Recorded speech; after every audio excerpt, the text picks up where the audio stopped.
Hey Michael, Kate Medina here. Wanted to thank you for your great post. I really enjoyed listening to it. Felt like it had a lot of really great, rich information in it.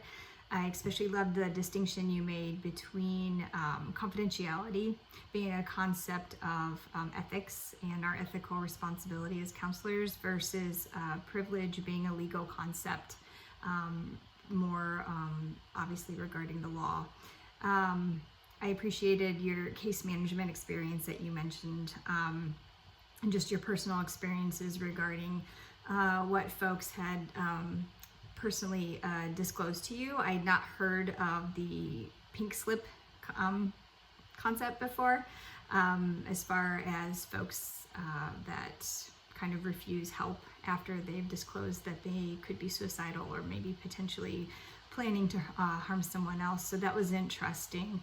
I loved the visual picture when you quoted the article that you used as supplemental reading, as confidentiality being an impenetrable shelter.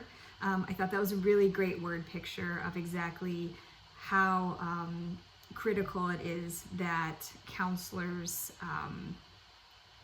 keep confidentiality as best we can. So you mentioned a couple of areas. I think you said if people were to obviously threaten harm to themselves or someone else, that could be a potential issue where you'd have to disclose information. And then you also mentioned judge order.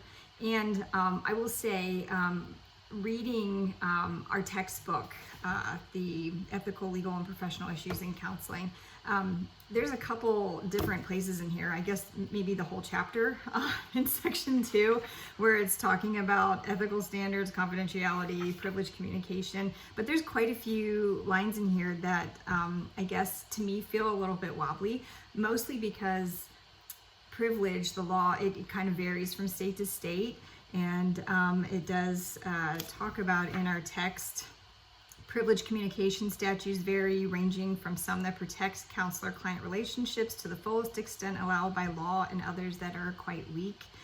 It also discusses in our textbook how there are, psychiatrists, psychologists, social workers. They've all been very successful in their efforts to enact statutes that grant privileged communication, and how it seems like counselors, and I suppose it's because counseling is more of a new profession, I guess, in comparison to some of these others, but that we're arguing that our services are similar to those, and I feel like we're still fighting for that overarching,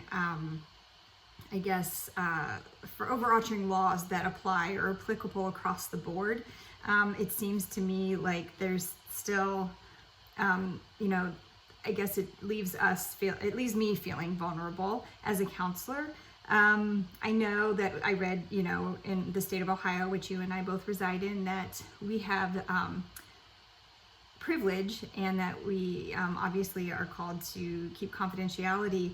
However, it does say in our book, state legislative bodies meet annually, changing statutes each time they meet, and sections affecting privileged communication statutes might be found in obscure places in state statute volumes.